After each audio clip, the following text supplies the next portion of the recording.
Okay. Okay, hopefully I am now live. So hello, and thank you for joining me this week. You know how much I love being with you for these lives, and how much I enjoy talking to you about languages, our favorite subject. And today I chose a question that I get very, very often, and the question is about how long it takes to learn a language. This question actually comes in so many different forms, and I get it online, offline. I get it in different forms. So the questions I normally get are, how long would it take me to learn X language? How long does it take you to learn a language? How long does it take to learn a new language? Is it quicker to learn a language if you already speak one language? Do you keep learning them more and more quickly each time you learn a new language? I get so many of these questions, and so I wanted to sort of share my feelings on, first of all, the question, which it's a very common one, and it's, if you look on Google or anything, it's one of the things that people always want to know. How do you learn a language, and how quickly can you learn a language, and can I speak it fluently, and all those kinds of things sort of get mixed in, right? So I asked this question very openly on Instagram, on YouTube, on Twitter, and I don't think I asked it on Facebook, but I asked it on all of those places. And I got quite a lot of different responses. It was actually kind of what I was expecting, really, to get lots of different responses to this question. And what I want to do during this live is to give you my real thoughts on this matter. And I don't kind of want to just give you some generic, it's all this and it's all that. Because I know that there are people out there that genuinely care about language learning, and you want a sort of a straight answer. So I'm going to give the straightest answer I can possibly give to this. The questions sort of that I asked everybody out there on Twitter, YouTube, and Instagram was the same as the one I'm going to answer just now. And the answers ranged from, it'll take just a moment, it would take 6 months, a year and a half, 2 years, 3 years, 5 years, a lifetime. You can never fully learn a language. And I love all of them. There were other comments that came through that I also really appreciated, like, why is it important? Why are you asking this question at all? So I want to start there and say why I'm actually asking the question, and why I think it's an important topic to tackle and to talk about. It sounds to some people who learn languages and do it just all the time as, why would you even bother? Because we just enjoy learning them, and we enjoy the process. And that's kind of why sometimes you'll get the reaction from language learners who are just in it for the pure enjoyment of learning languages. What they really care about, and I would put myself in this category too, the most important thing for me, and for many of you out there too, is that it's actually the journey, the learning process, the getting through different stages, and having the experience of using a language, practicing a language, and getting to speak it and improve it and build all of these kinds of experiences of using the language. And so they become the important things. And so I get that. And I think that that is absolutely fine. The thing is, oops, a daisy. Deary me, sorry about that. My Instagram camera just fell on the floor. We're back though. Yeah, why the reason why I want to tackle this is because, and quite simply, the fact that I get the question a lot means that it is important to a lot of people, and it's important to different people because each of us has a different reason for learning languages. So some of you out there might be learning a language because you want to move to a country. You maybe have people you want to communicate in the language. You communicate within the language, or you may be doing it for work opportunities. You may be doing it for many, many reasons. It may be your first language that you're learning. It may be and just a new language you're learning. But the fact is that you want to know how long it's going to take. And I think it's a valid question. the answer to it is a little bit different. So all of the people that wrote to me and said it takes this long, that long, a year, 6 months, 3 months, 5 years, all of you are right. You're all right. And this is the reason why I say you're all right is because it would depend on the definition of learning a language and speaking a language. Both of those terms, to learn a language and to speak a language, actually vary quite radically from one speaker and one person to another. And I'll give you an example. So when people ask me how many languages I speak, I always say how many languages I've studied. Now, that doesn't mean I learnt them thoroughly throughout. I always say I studied certain languages, and that could be a little bit of study, it could be a lot of study, but it doesn't actually tell you how much of the language I've internalized and how much I feel confident to speak the language or to use it in different contexts. It's just I've looked at that language to one degree or another. And the reason I do that is because I prefer each individual to decide whether or not I speak the language. And so I've had people in the past who would say, oh, it's amazing how well you speak X language. And then somebody else will say, actually, your Russian or your Albanian or whatever is really terrible. And so, yeah, you don't really speak that very well. And so I agree, I can always improve.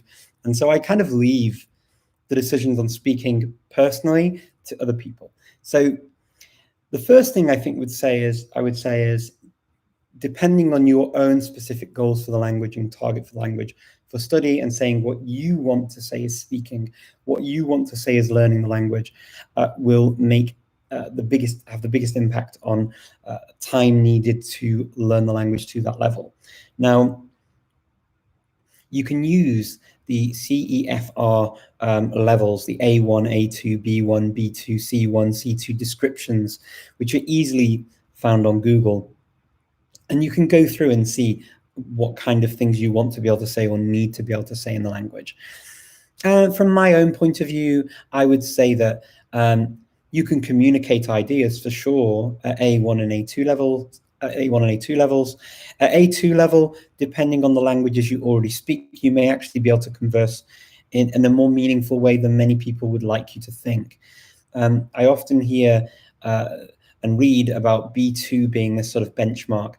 In fact, I would argue that actually at A2, you can already communicate quite a lot of ideas. It may be with mistakes, it may be with a reduced vocabulary, but you can communicate quite a lot if you fully do everything that's required at A1 and A2 levels. B1, I mean, you cover quite a lot of tough stuff. So I'll give you an example. I've been following a Greek B1 course recently. And we talk about things to do with going to the theatre and the different parts of the theatre. And it's not the most obvious vocabulary that you would pick up. And this is a B1 level course. This isn't sort of B2 or C1. This is B1. And so general chit-chat vocabulary is kind of really at A1 and A2 levels.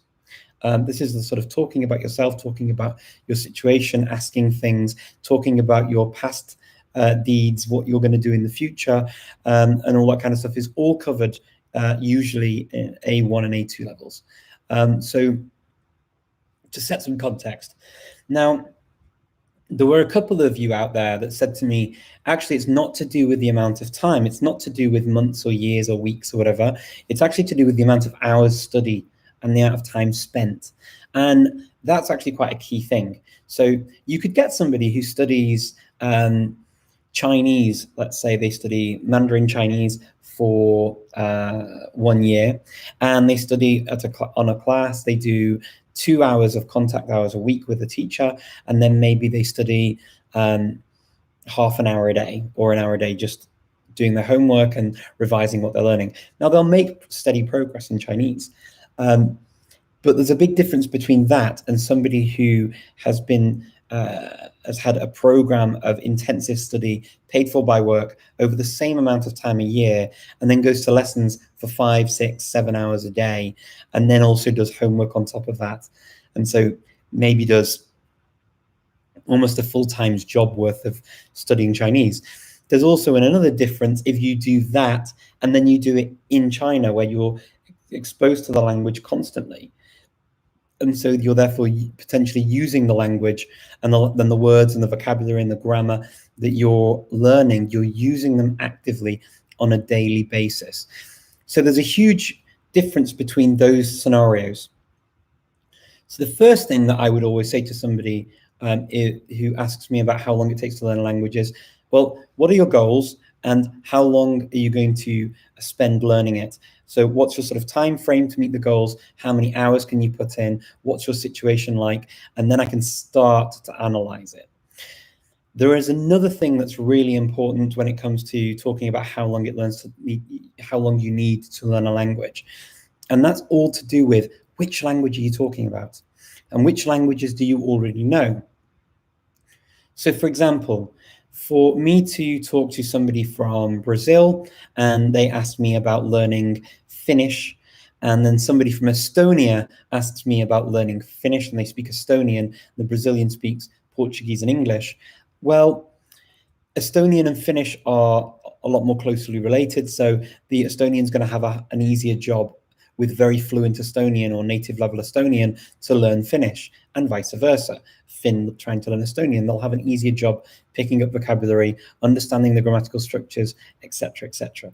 And so this is why everything is relative. So for somebody who speaks a Romance language, you can access and understand why things work in a certain way in grammar. You understand maybe noun gender better. You understand the subjunctive mood and how it works in one Romance language and then transfers over to another. Might be a bit different, but you get the idea of it. You'll understand why verbs change in certain ways.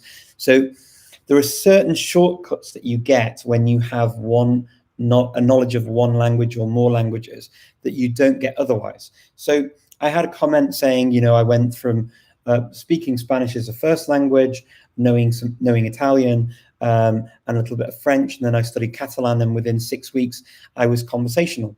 Well, that's totally believable. I mean, it's completely possible to be at a stage where you are conversational in a matter of weeks or months. When you already know languages that are similar, because you're learning the differences, and learning differences as opposed to learning just new material is actually a lot easier in terms of what you need to the memory load on the brain, because you're just having to remember certain things that are slightly different. And usually some of these changes are predictable. So, I mean, many of you may have seen examples like the tion ending in English. Information in French would be information. It's the same word, just with a different pronunciation. Información in Spanish, informação in Portuguese, informazione in Italian, informació in Catalan. And these kinds of words that you get across many languages mean that straight away, before you start, you get lots of vocabulary. So if you speak Slavic language very well, automatically when you learn a new Slavic language, you'll have around 1,800 words that are common amongst all of the Slavic languages. And then you'll also have, on top of that, a very good understanding of how Slavic grammar works, generally speaking. There are differences within the groups, but generally speaking, and all of this helps to reduce the time needed to be able to not just understand the language, but then also to internalize it and to be able to modify it, play with it, adjust it. Now, a lot of people think out there that it's to do with the amount of words that you learn and how quickly you can learn the vocabulary. Well, yes and no. So you can memorize lots and lots of vocabulary. It's completely doable. How accessible that vocabulary is to you and how easily you will recognize the vocabulary in different contexts, on the radio, on TV, in newspaper articles. You may or may not remember the actual meanings in a natural setting. Depends on your brain and how much you've used it. I mean, the vocabulary that you've stored. But I would say that when we memorize things and learn things by heart, it's often useful for a certain context only, until you have had the amount of hours and practice necessary for that to become an internalized thing that you have in your brain, and it's an automatic understanding and reproduction of the language. So yes, the amount of words that you know can be a big help. What I tend to find, even with languages that are similar, like I mentioned with the Romance languages with the tion ending in English that you have across a number of languages, the issue is that you'll find that the very basic words are different. So unless you spend the time actually learning the basic words, you will not know what all of the A1, A2 vocabulary is. So it may appear that you've got these big strange holes in your language. And so you can almost feel like imposter syndrome can sneak in, and you feel that you don't really speak the language, you've cheated, or you feel that actually you've been caught out. You're having this Catalan conversation, for example, about politics, but then the word olgos turns up and you're like, what on earth's a gos? And olgos in Spanish is el perro, in French, le chien. And these kinds of words, if you don't know the word for a dog across them, is different in all of these languages. And it takes time to memorize those kinds of words that you would normally find if you started an A1 course. The word dog, for example, is an A1 level vocabulary word that you would find pretty much across the board in all languages. It's a word that I already know in Korean, for example. One of the words that was in the first levels of my learning of the language, and I would say I'm probably hovering around the sort of A1.1, so not A1 yet, but A1.1 in Korean, in terms of my production of the language. It's very basic, and I can't say that much yet. It takes time. But I would say that if you can spend the hours learning the vocabulary in context, using it all the time with people, then if you are in a place, like, for example, I'll take my own experience. I had to learn German in a very intensive way. I moved to Germany. I didn't speak German before I went to Germany, and I started it from scratch. Now, sort of my disclaimer on this is that I already speak English, and I spoke it as my mother tongue when I went to Germany.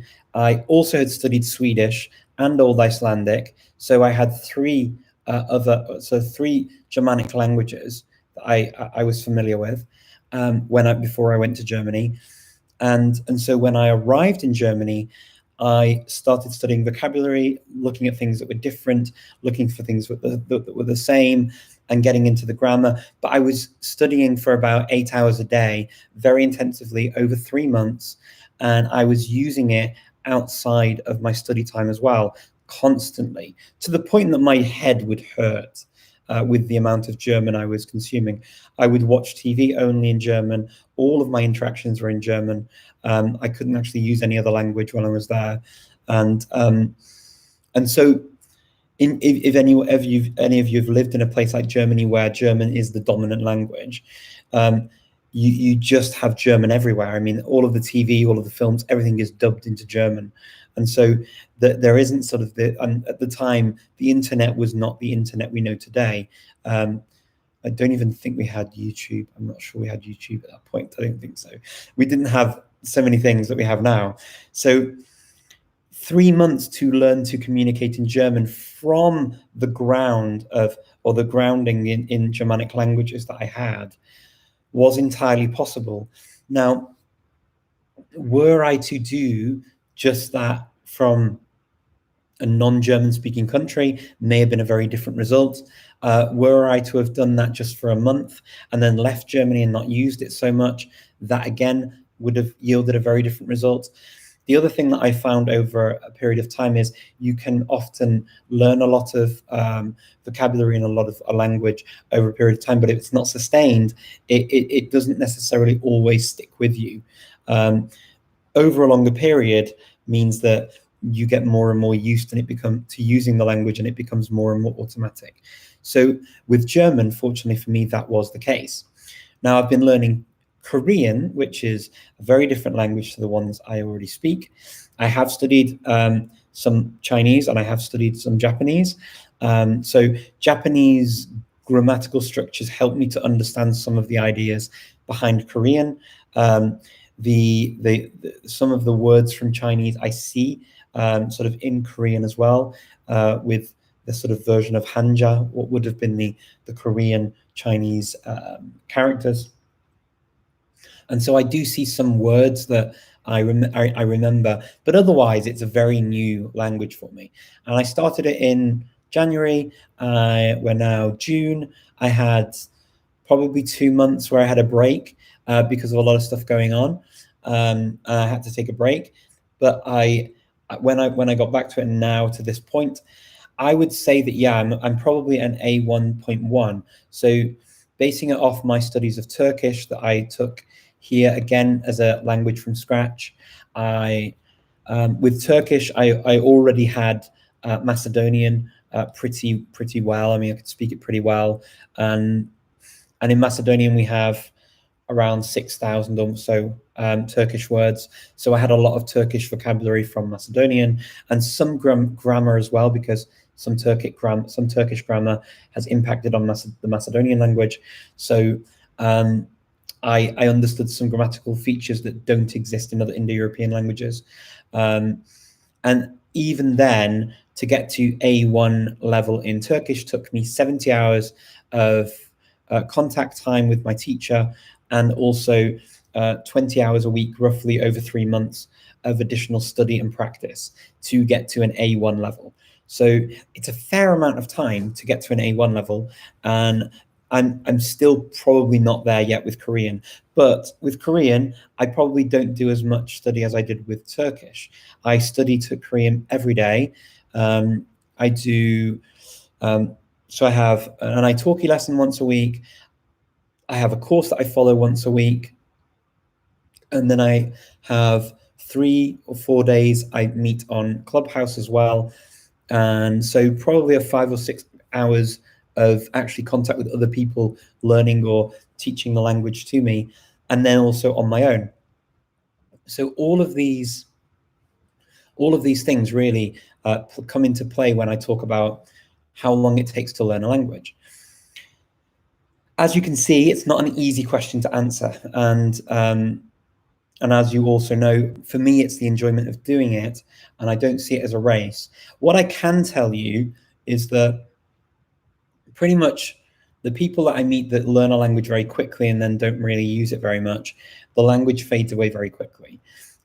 When you see a language being learned over a longer period of time, you see that the trends and the sort of the automatic nature of using the language really gets into your brain, and so it becomes harder to lose the language.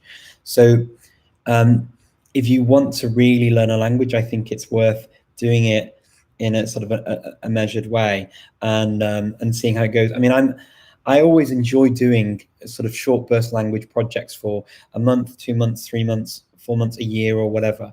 And I enjoy going into a language to just learn about the language, learn about the culture, learn about its people, and all that kind of stuff. I enjoy that, and it's a worthwhile goal.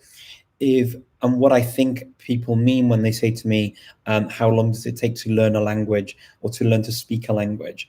I think what they really mean is, how long does it take for me to be able to communicate generally my ideas in a language, in a new language, to other people, for them to react and for me to understand and react back, and to keep a conversation moving on. Now, for me, that is possible at an A2 level. I think that it is possible if you follow all and learn all of the material that's prescribed to an A2 level. That's entirely possible to do. It's not going to be perfect, but it will work. The thing that can impact you, though, if you are doing it at an A2 level, is your psychological barriers. Because psychologically, if you are trying to say exactly what's in your head with an A2 level of the language, you're going to be bitterly disappointed, because you can't literally translate everything that's in your head into the new language. And often I see learners do this, And I always say, stick with what you know and not what you don't know for a conversation, because you will start picking up on new words as the conversation moves on. But trying and stressing yourself out because you can't think of, I don't know, a word that you've not come across or a concept or something, go to the nearest thing or describe the thing and see if you can learn it. It's always sort of a nice, safe thing to do, but it also allows the conversation to move on, and it gives you that confidence to move on speaking the language. So I would say, from my point of view, yeah, I mean, from an A2 in Turkish, I was able to start communicating with people. It was a bit labored, but it was a communication of sorts. From a B1, I mean, if it's a language that's very similar to languages you speak, an A2 is probably enough to definitely do that.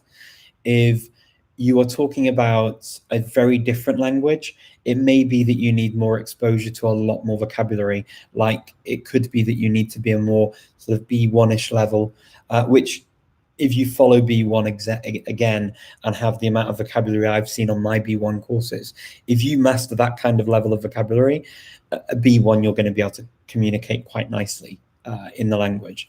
And again, a B1, with a pass rate at 60%, if you get 60% at your on your B1, or 62%, I think is a pass rate normally.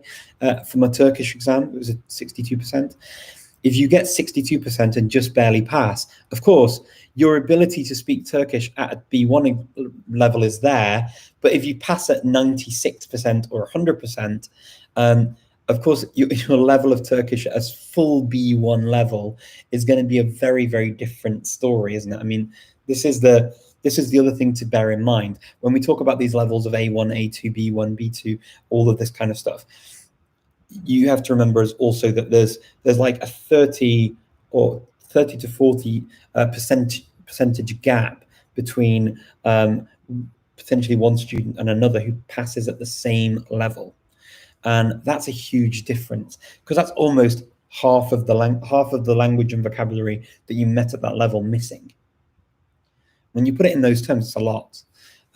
So this is why when some people get to an A1 level or an A2 level, they don't feel they can say very much. But if you've really memorized and internalized the vocabulary, of course you can. I've just done a course over the last year in Cornish.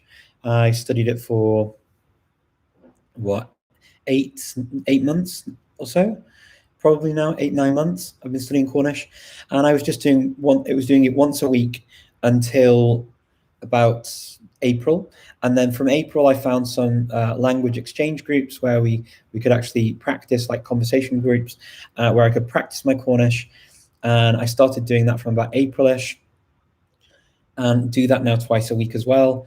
Just sort of meet with other Cornish learners online. We speak in Cornish, and I sat my written exam.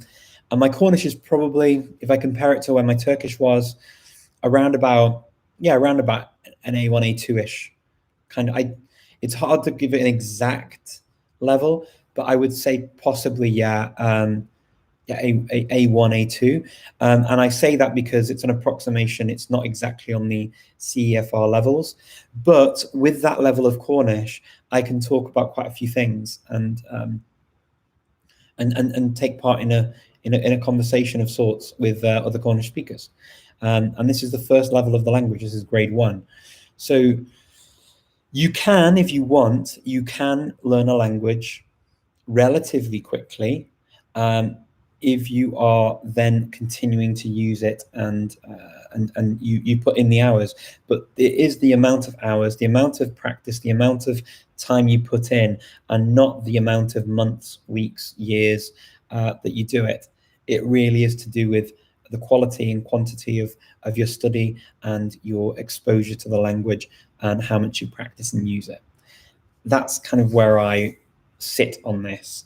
And I'm just going to reiterate that, in spite of sort of giving you all of this sort of insight into what I've done and my experience and my thoughts on length of time and hours and studying, etc., for me, the very important sort of point to mention is it's actually the learning process that's the coolest thing about it, because I enjoy learning, and I know it takes time, and you're always going to continue learning. So when I said that everybody who answered the question is right, everyone is right.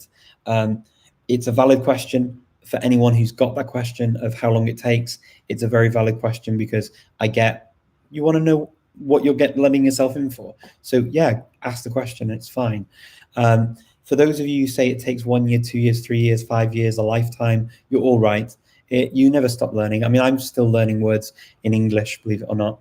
Every now and again, I'll meet something that I've never seen in English before, and that's a language that I grew up speaking as a monolingual English speaker. So, hey, there we go.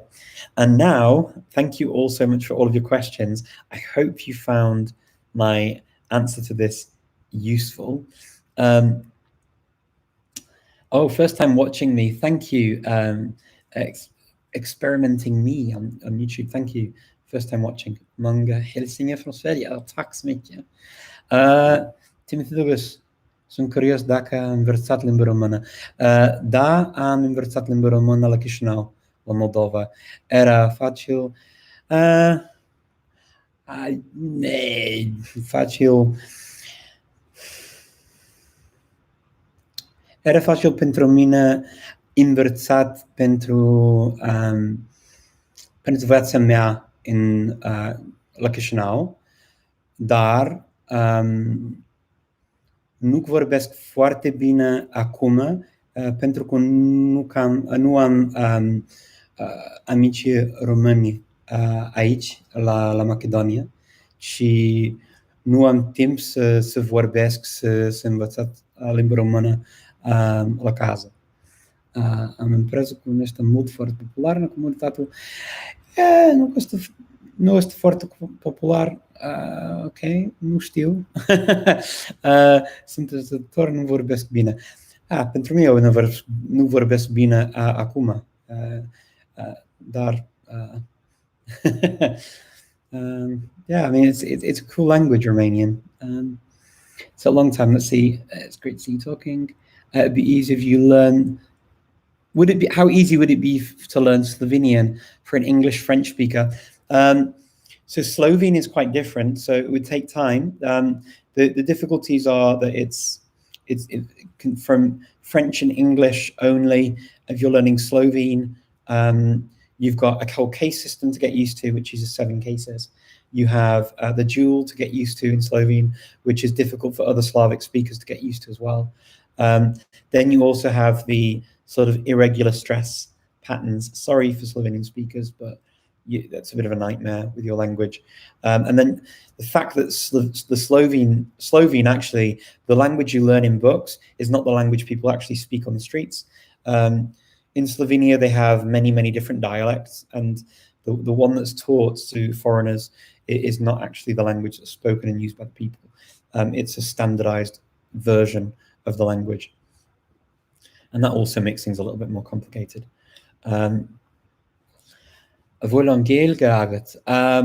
Unfortunately, I don't speak Irish yet, but I do understand the question because it's very similar to how I'd ask it in Gaelic, in Scottish Gaelic. But no, not yet, unfortunately. I would love to have some Gaeilge agam one day. I would love to. But Anish, unfortunately, is it Ni Gaeilge agam? I don't have any any Irish on me. I love it. I'd love to learn Irish. Okay, I'm trying to see if we've got any other questions here. And French, okay. Olá, tudo bem? Como posso começar a aprender inglês sem estar em um país anglófono? Isso é uma boa pergunta. Eu acho que com a internet ajuda muito para fazer isso. Você pode usar tipo coisas como Facebook, YouTube, Instagram, para fazer amigos, também para encontrar pessoas que estão fazendo coisas em várias línguas com o inglês.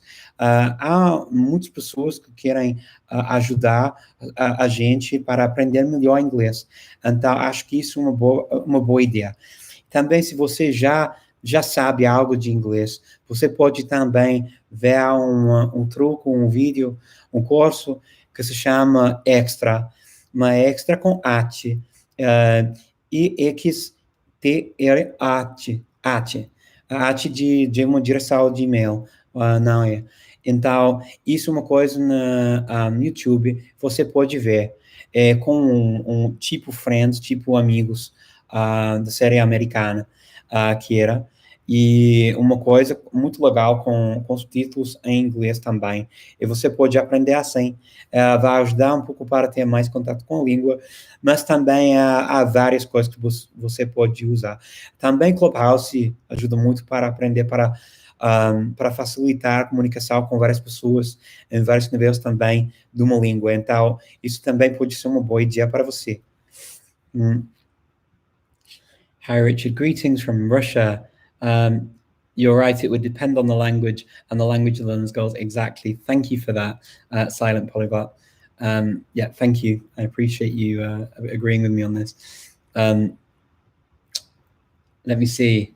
Nilgailga Agam. Yup, yay, great. I remembered some Irish. That's good on me. Wow. I love that I remembered that. I know you're not a soccer fan, but you must be missing the North Macedonia in the World Euro Cup. No, I'm not at all. Actually, it's funny because I hear all of the people shouting and screaming and sort of singing and the horns going on outside in the background as I'm talking to you. I'm actually not a very big football fan. So, I mean, I love it when people love sport and they're passionate about it. I like hearing them talking. I like anybody talking passionate about pretty much any topic, even if I'm not personally interested in the topic myself. But yeah, I mean, I would never watch a match. I've tried it and I get bored trying to find where the ball's going, and I don't get it at all. It's unfortunately football escapes me. I just don't get it. But I'm not a very competitive person in that way either. So I'm probably the worst person to be a football fan because I couldn't support one team. I actually just want the best person or the best team to win. So, and it can, yeah, I mean, I'd probably annoy everyone if I were to watch. I'm like that as well. I used to watch Eurovision, but I used to annoy people because I wanted the best one to win all the time, and I would never support a country. It was, and the same with pretty much everything. I the one that deserves to win. That's as far as that's kind of how I look at the world. How long did it take you to learn Dutch after German? Yeah, Luis, that's a really good question. So with Dutch, I bought this Dutch book when I was in Germany, actually, because I used to ride my bike over the border from Germany to Venlo, which is the next town in the Netherlands. And I used to go to the cinema every now and again. If a new film was out and I wanted to watch it or just have a break, I went maybe, every other weekend or something like that for a break to go to watch a film or something in English, because I that was literally the only English I would get. I would do that. And I bought this book to learn. It was from Prisma, which is a Dutch publisher. And I just read through it. And then I moved to Spain and I ended up living with a Dutch person. And I would practice my Dutch every day with that person. And I kind of learned to communicate in Dutch with Germanified Dutch and grammar sometimes within a few months, really. And that was just sort of playing with the language over a few months. And then I actually moved to the Netherlands and lived there for 2 years. And so my Dutch got really good when I lived in the Netherlands. But the cool thing is because I did all this playing with the language beforehand, it made it a lot easier for me to learn. Salut. Macedonia. Yeah, exactly.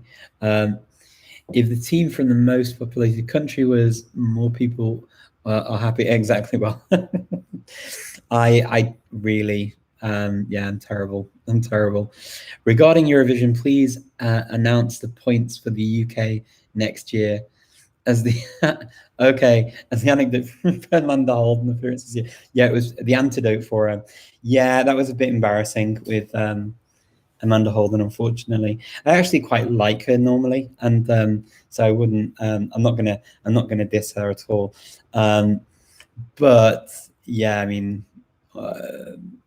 I don't think she meant it in a bad way. Probably. I'm gonna give her the benefit of the doubt, but it was unfortunate the way she announced it.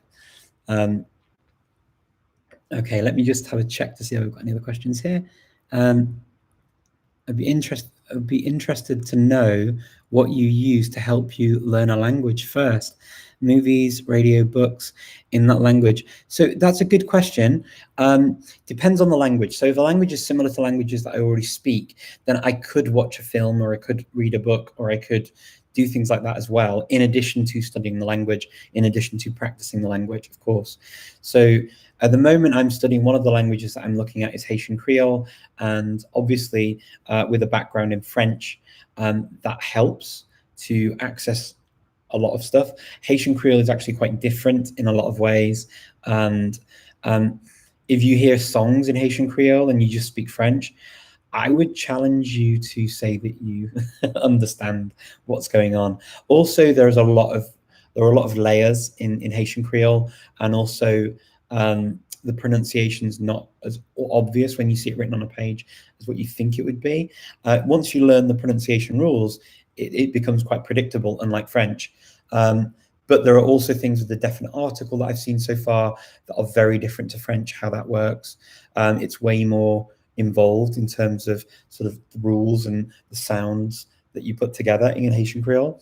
But so for a language like that, though, where there is a degree that I would understand, I might well use that kind of thing. And in fact, I've just downloaded Voice of America, Creolesien, on my phone, so that I can watch some news in Haitian Creole, to hopefully help to sort of build up my ability and sort of speed up my learning a little bit, because at the moment I'm doing it once a week on Clubhouse, which is a lot of fun, and a little bit in between. But because it's a language that's similar to other languages I speak, I find that I don't need to put too much effort into retain my level. If it's a new language where the words are totally different, like Korean, I find that the level goes away very quickly and the words disappear very quickly unless I really do something all the time. So yeah, it would be a mixture of that depending on the language. If I were to watch lots of things in Korean right now, I think much of it would just go over my head. I try some things every now and again, but I get very bored if I don't understand anything.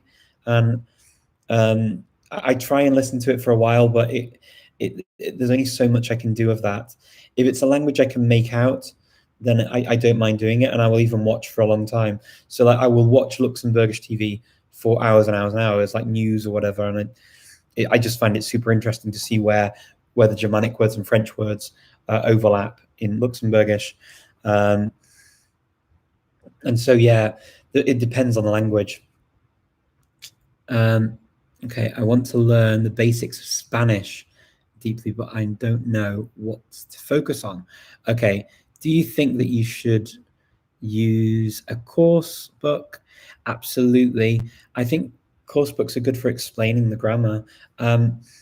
Look, I mean, some people say, you learn things in context and comprehensible input, and I think I agree that what sticks in your brain and what you remember and what you build on is definitely that. I think that as an adult, we do understand explanations, and it can help to sort of shortcut some of those things by reading explanations of what's happening with the language. So courses can often be very good methods to use to sort of get to that point where you just start understanding why you're seeing certain things. Thing with Spanish, I would say, like pretty much all Latin languages, is practicing the verb forms a lot, trying to say things about different people and in different times. I think, different tenses, using it sort of yesterday, today, tomorrow, next week, last year, a century ago, all that kind of stuff, and what would have happened had this been the case. I think that would really help. Hi, Richard. What happened with learning Persian? How's that? About time? Yeah, it is time that I went back to Persian. I actually really, really enjoyed starting Persian. And what happened was I started learning Persian just before the pandemic hit, and I was really enjoying it. And you know what? The pandemic hit. It was very difficult for everyone, of course. And then I started seeing these opportunities to learn languages that I would never normally get to study appear. And I just said to myself, Persian is not going anywhere. There are quite a lot of materials for Persian. And I don't know if the materials for these other languages will be there in a year, 2 years, 3 years, 4 years time.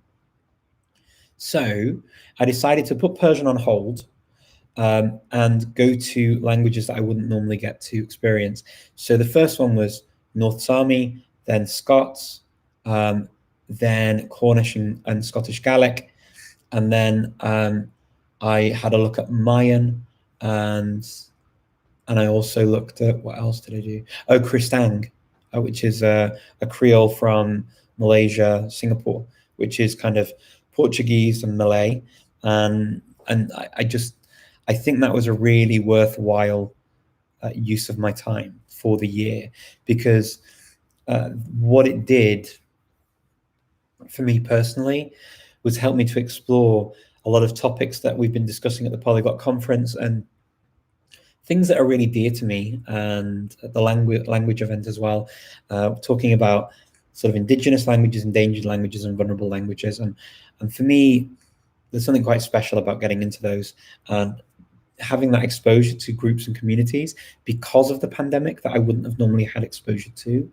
For me, was a real gift. So I decided to accept that gift, open it, and enjoy everything that came out of the box. And so that's what I did. And I have zero regrets. As much as I've enjoyed and will enjoy Persian in the future, I have no regrets putting a pin in Persian for now and turning my attention to those. And I will see how things go after the summer, and I may well go back to Persian. I've got a couple of projects on the horizon. One that I know for sure for the summer that I'll be announcing soon. So watch out for that. I'm just going to do a fun project to see what you think. But yeah, the Polyglot Conference, great question, is going to be, this year is going to be a global conference again. So you're all invited to join us. We're going to be doing it via the polyglotconference.com website, and all of the information will be available very soon for tickets for this year.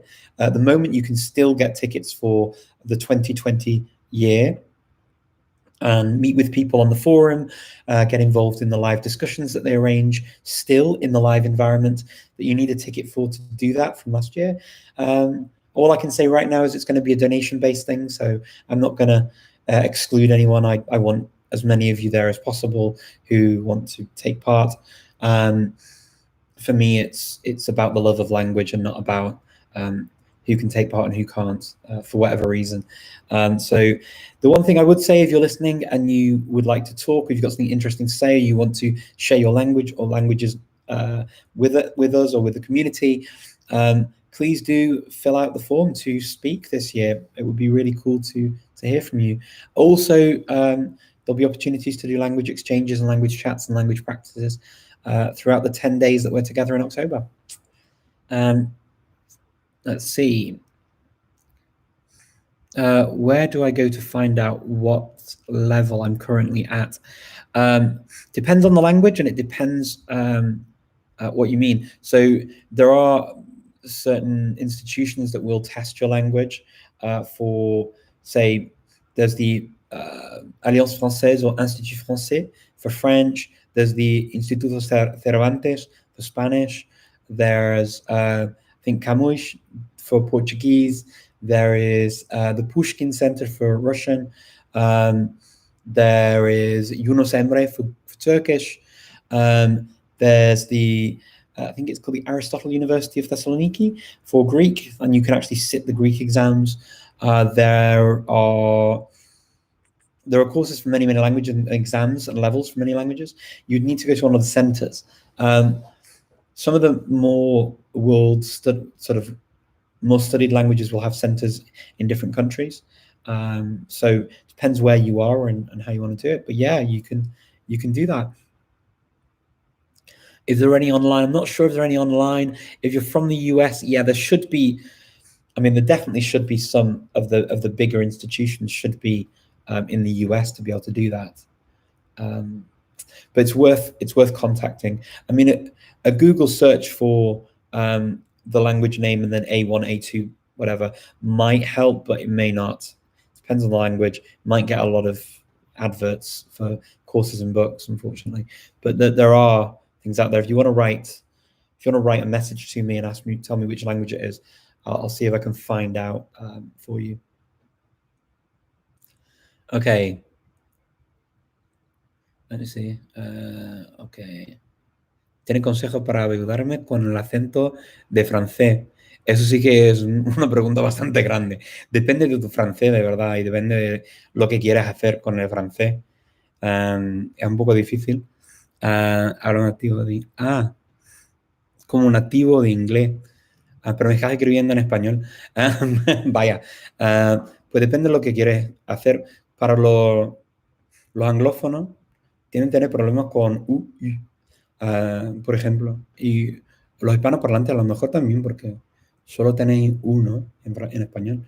Así que U, U. Y U es fácil para hacer si, por ejemplo,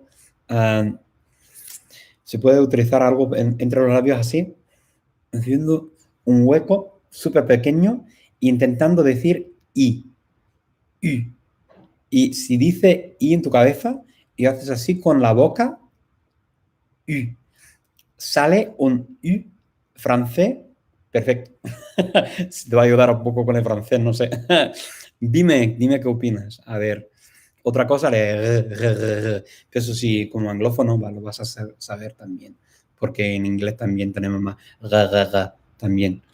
Tu parles français aussi? Oui, je parle français aussi.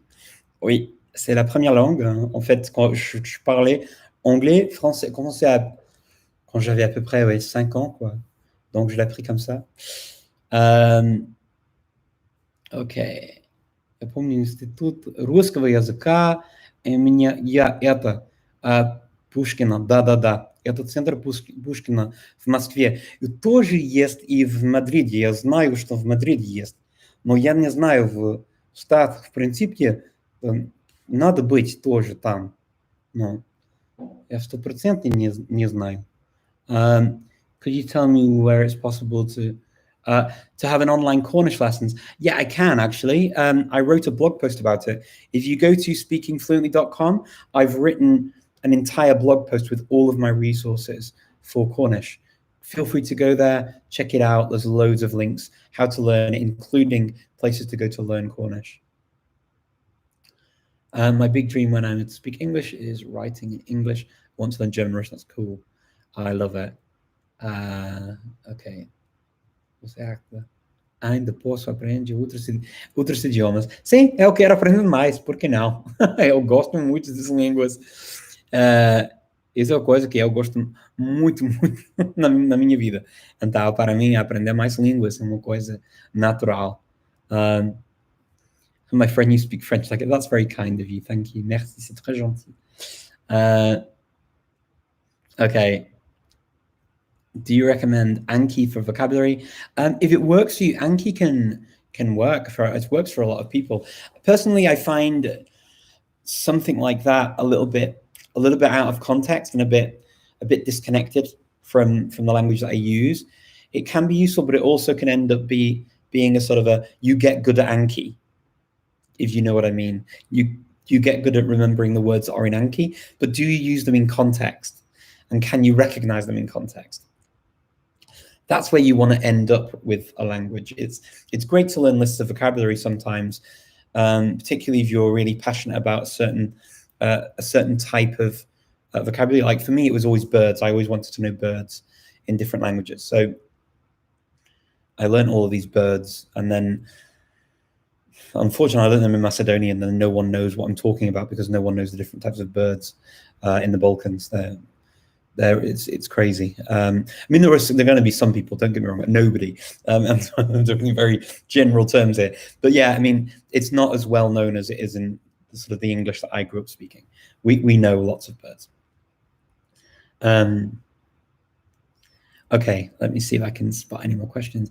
I'm so sorry, I just realized that I actually got onto, for the first time ever, onto Facebook, which is amazing. Cześć Wojtek, jak się masz? Ahoj, Richard, zdravím z České republiky. Díky, ahoj. Okay. Let me see if I can see any more questions here. Okay. Let's go Macedonia. Hilarious. I love it. Yeah, I mean, obviously, I'd be very happy for the country if they were to win. That'd be lovely. But yeah, I mean, as I say, it's like I don't have a dog in the race, unfortunately, when it comes to football. Hola, Richard. ¿Te puedo hacer una entrevista en Zoom para mis alumnos? Claro que sí. Escribe un mensaje y estaremos en contacto, ¿vale? Możesz zbudować makedonski da? Se разбира, ми е домашен. Значи, македонското потребно всеки ден. Значи, за мен нема никаков проблем на македонски да зборувам. Do you live in, at the moment? Yeah, I'm in Skopje at the moment. Yeah. Hello, everyone. Hello. Okay. I'm trying to see if there are any other questions I have here. I may have missed, if I've missed a question, I didn't get your question, please feel free to write it again. It does get a bit confusing sometimes because, especially on Instagram, because it tells me when anyone comes in and says hello. And so a lot of messages get muddled up in the hellos and somebody joined. That's the good thing about YouTube. It just shows you all the comments. You don't see who joins and when. Not that I don't want to see when you join. I love seeing when you join, but you know what I mean. It makes it a bit difficult to read. Let me see. Which language do I recommend for learning after English? So depends on where you're from. I know I like to say it depends on a lot, but unfortunately it's true. Depends on where you're from and what you want to do with the language. For people who want to teach their children another language and they speak English, I always think that French and German are very good languages to learn because we learn a lot about our own language, English, because of, you know, sort of its roots and relationships with French and German. So I always find those very useful languages for etymological reasons and also to understand why English grammar is so messed up. So yeah, I find that quite cool. How gay. Richard Birds. Okay, I'm not being native language. Okay, I love it. How did Macedonians react to your Czech accent when speaking Macedonian at the beginning of your stay in Macedonia? Olga, very nice memory. Yes, when I first learned Macedonian, I had a very strong Czech inflection. So it sounded quite hard. They found it quite funny. First of all, people are not used to you speaking Macedonian as a foreigner so much, so you surprise people, even in the capital, when you speak it well. A lot of people in Skopje now, I mean, a lot of people do see me around, so, and I stand out quite a lot because I look very different to the local people. So a lot of people are used to me and know that I speak the language, but if people aren't used to me speaking it, or weren't in the beginning, it sounded strange. But nowadays, yeah, I mean, that's sort of over time, that Czech accent and Czech intonation has left me, which is probably a good thing because it means they understand me better. Quelle est ma langue préférée parler? Enfin, pour moi, en fait, j'adore l'allemand. Je parle français avec ma fille, donc à la maison, on parle 5. On parle l'anglais, macédonien, le français, l'espagnol et l'allemand. Et donc, j'en parle 4 avec ma fille, mais d'habitude, on parle en français. Mais en ce moment, en fait, on parle beaucoup anglais.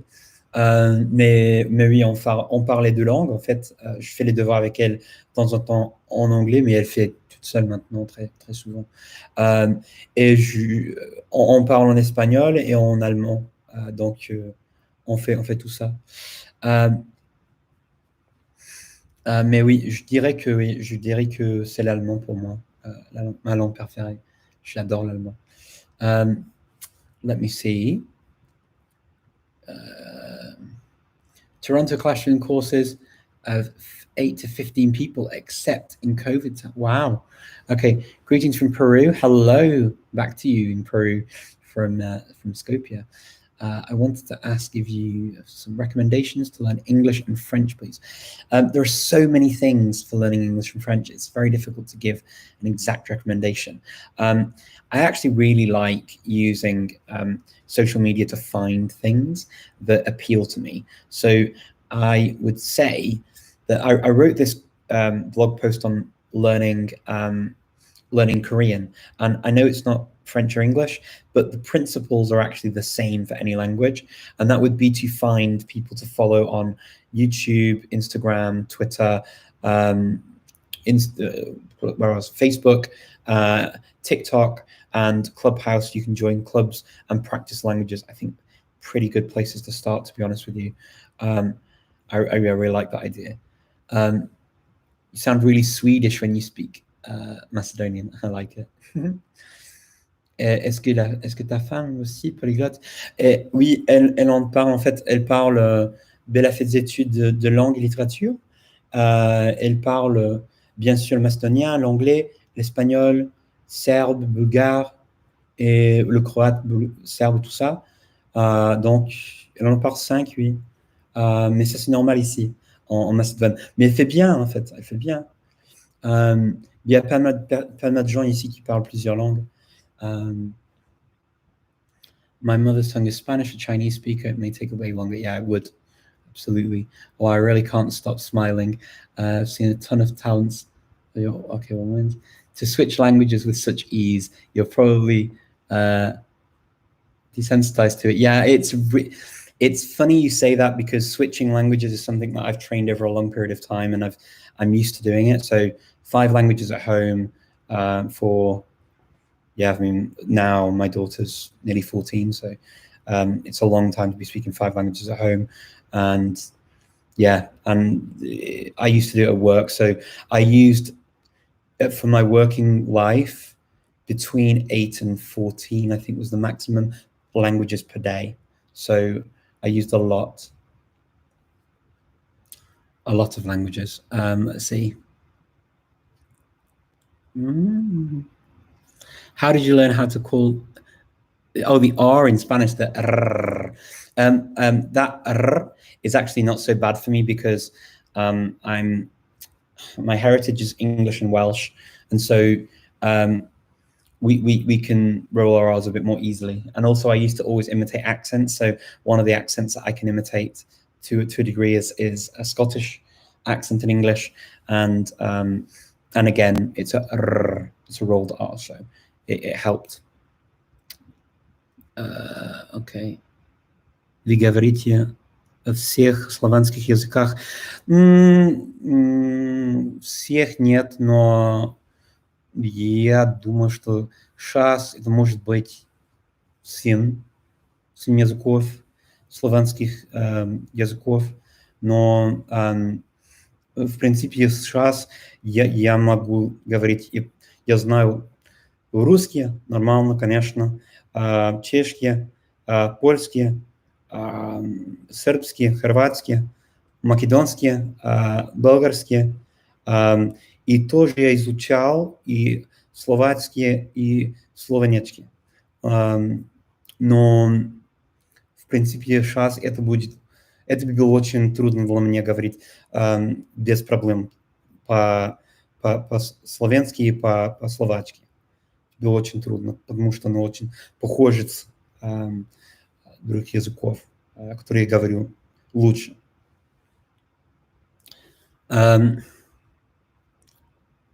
Have you used Ollie Richards' books? I co-wrote one of the books with Ollie Richards. I co-wrote the French one. Well, so I worked on that with him in French. So yeah, I mean, yeah, they're really cool. I'm glad you're enjoying the Spanish one. I think they're pretty cool to use. They give you a bit of interesting content. What's the easiest Slavic language to learn? Macedonian. And actually, Macedonian's the easiest. If all things being equal, the easiest to learn is probably Bulgarian, because there are more materials for Bulgarian as a learner, and Bulgarians don't tend to speak English as well as Macedonians. Macedonians tend to speak English pretty well, whereas Bulgarians generally don't speak English very well as a nation, because they dub everything on TV, and so if you go to Bulgaria with a small amount of Bulgarian, you can practice straight away. Whereas if you go to Skopje, for example, and you land in Skopje airport, very quickly people know English, so you're going to have to speak quite well for people to not keep speaking back to you in English, if that makes sense. Okay. Which languages are you learning right now? Right now I'm learning Cornish, Scottish Gaelic, slowly but surely. These are not like intensive study things, right? Korean and Haitian Creole at the moment. Yeah, at the moment that's that. Yeah, and that will take me to the summer. My Cornish and my Cornish class finishes, and my Gaelic class, they both finish soon. In about a month. Yeah, next month I think they finish. And then I will probably continue with the conversation classes if they continue over the summer. For Cornish, for Gaelic, I don't know. I may do some revision of what I've done and hope to join another group for the next year. I'd like to continue with both of them. I've really enjoyed them. And then with Korean, the Korean class that I'm in will finish in July, and I will continue with my studies with my study group on Clubhouse, and I will continue all through the year. I'm not giving up on Korean. I really enjoy it, and it's so difficult to get into. To remember the words is an absolute nightmare. I keep mixing them up because some of the words sound very similar, so I keep mixing them up. Wow, thank you very much, Wilson, for giving me some money. Wow, that's very kind of you. Really appreciate it. Yeah, it's really nice to do that. Thank you. I'll treat myself to a coffee. Thank you very much. So Olga, is the Indonesian grammar relatively easy? Everything's relative, Olga. So Indonesian is one of those languages that to start speaking it is actually quite straightforward. To get the verb forms is a brain buster for me. I mean, I still don't get them completely. I mix them up, I get them wrong. Pikir, berpikir, all that kind of stuff. It gets a bit crazy, but it's a lot of fun, and Indonesians are so nice. It's actually one of my favorite places in the world, Indonesia. I loved being in Indonesia when I was there. Yeah, I've got a few countries that I just love because the people were so nice. One is Indonesia, the other one's Mexico, another one is Brazil, and the other one is Botswana. I absolutely adore all four of those countries, and I would go back to any of them anytime in a heartbeat. I just love them. I mean, there are lots of other places I love, of course, but those four stand out for just how nice the people were. I mean, they were crazy nice people, like really nice people, and I love them. So I would definitely recommend you get into it. Olga, with your ability with languages as well, you're going to find it a lot of fun and very doable and very achievable with Indonesian. Hey Richard, will you brush up on your Greek in the future? I do. I'm speaking Greek on a regular basis. I have done over the whole year. And I will go to Greece again when I can. I hope so. If you ever come to Greece, you own a hotel resort. Thank you very much. That's so kind of you. Oh, that's really kind. Thank you. Yeah, let me know where it is, and I would be very happy to join you there. It would be very nice. You're so kind. Thank you, Christian. I really appreciate it. That's really sweet. And yes, I would love to. Μιλάω ελληνικά, ναι. Και έχω κάθε εβδομάδα έχουμε ελληνικά στο διαδίκτυο τώρα. Είναι ένα σχολείο στη Μεγάλη Βρετανία και από αυτό έχω μία μισή ώρα κάθε... ναι.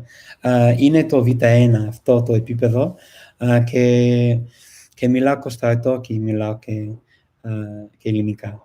Και έτσι έχω με ποιον να μιλάω και μου αρέσει πάρα πολύ. Και θα ήθελα, ευχαριστώ πάρα πολύ για αυτό. Ναι, θα δούμε στην Ελλάδα, δηλαδή. Ένα καφέ και θα είναι πάρα πολύ όμορφο. Why did you and your wife decide to reside in Macedonia? Because we have, so at the moment we're here because my wife actually is originally from this part of the world. So there we go. Talking about Ollie Richards' books, some people say his method doesn't work well for beginners. It depends on the individual. So Timothy, it's a good question. Actually, pretty much every method that you talk about with languages, some will work and some won't work for certain people. I mean, there is definitely no one way to learn a language, and I think it's probably a misnomer to think you can. So I'd say yeah, it works for some and not for others. Begrijp je goed Afrikaans? Ja, ik heb Afrikaans voor mijn tijd in Zuid-Afrika geleerd. Maar ik heb geen Afrikaans daar gepraat, want niet vaak Afrikaans gepraat. Maar ik heb Afrikaans geleerd op italki en dan met een boek voor Afrikaans, voor anderstalig. En dan, Harriet was planning to start learning, Jeju, fantastic, Manojula in Korean. Have you got any advice for learning languages that with few resources? I would say, I might write something on that a little bit more about learning different languages. Unfortunately, I'm at the end of my time now, so I'm going to have to disappear. But I will do my best to write something to sort of help you with that on my blog. My Cornish post might give you an idea of the kinds of things I do, but I will give it a go and see what I can write. Thank you all so much for coming. I've gone 10 minutes over. I hope this isn't a very boring long video for people to look at afterwards. I've really enjoyed talking to you though, so thank you for coming and for keeping me company on a Sunday afternoon, evening, and I look forward to speaking to you again very, very soon. All the very best for your language studies, and take care, and I will speak to you all next week. Bye everyone.